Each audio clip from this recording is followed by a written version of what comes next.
राधे राधे आप सभी को। तो आज है मोहिनी एकादशी। पर्सनली आज कुछ बोलने नहीं आई हूँ, कुछ मांगने आई हूँ आप सभी लोगों से।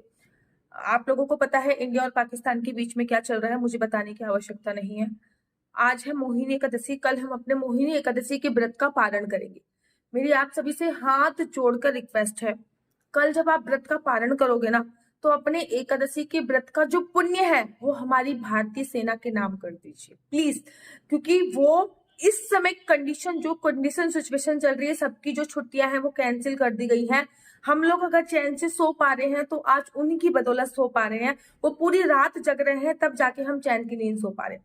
तो कल जब आप संकल्प लोगे एकादशी का, तो प्लीज ये बोल दीजिएगा कि मैं अपने एकादशी का जो पुण्य है वो भारतीय सेना के नाम कर रहा हूँ या फिर कर रही हूँ। आपकी बहुत बहुत आभारी मैं रहूंगी अगर आप ऐसा कर दोगे। मैं तो ऐसा ही करने वाली हूँ। आपसे हाथ जोड़ के रिक्वेस्ट है, आप भी ऐसा कीजिए। राधे राधे, हरे कृष्णा, हरि बोल।